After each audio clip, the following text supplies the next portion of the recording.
હા, તમે તમારી કામગીરી કરો છો, પોલીસકર્મી, ટ્રાફિક પોલીસકર્મીની વાત કરું છું, પરંતુ જો આ જ પ્રકારની કામગીરી, આ જ પ્રકારનો તમારો રૂઆબ રૂતાબ જે કોઈ દાદાગીરી કહો કે જે ગણો એ જો તમે દુષ્કર્મીઓ પર, લૂંટ કરનારાઓ પર, હત્યા કરનારાઓ પર તમે કદાચ આ તમારો રૂઆબ બતાવો ને તો કદાચ મને લાગે છે કે દિન પ્રતિદિન જે કિસ્સાઓ ઘટી રહ્યા છે દુષ્કર્મના, મહિને 2-5 મહિને એકવાર, તો એ કદાચ બંધ થાય, એના પર પૂર્ણ વિરામ આવે. અમારી પાસે એક વિડીયો આવ્યો છે, વિડીયો વડોદરા શહેરના ફતેગંજ વિસ્તારનો હોય તેવું લાગી રહ્યું છે, તેવું અનુમાન છે. 4 રસ્તા પર એક ટ્રાફિક કર્મી, એક ટ્રાફિક ભંગ કરનારા વ્યક્તિના વાળ પકડીને જાહેરમાં તેમને સાઈડ પર લઈ જતા કેમેરામાં કેદ થયા છે. કરવી જોઈએ કામગીરી, તમને તમારી ડ્યુટી છે,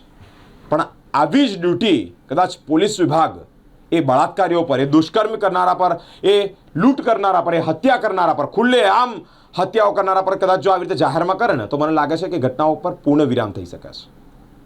ટ્રાફિક પોલીસ ટ્રાફિકના નિયમનો ભંગ કરનાર વ્યક્તિના વાળ પકડી અને આમ ખેંચીને લઈ જતા હોય ને એવું લાગી રહ્યું છે. કામગીરી બરાબર છે, પણ આવી કામગીરી બધા જ પર સમજણ પડી, નાના મોટા તમામ વર્ગના લોકો પર, તમામ ગુનાઓમાં આ પ્રકારની તમારી કામગીરી હોવી જોઈએ એવું અનુમાન લાગી રહ્યું છે, એવું મને થઈ રહ્યું છે.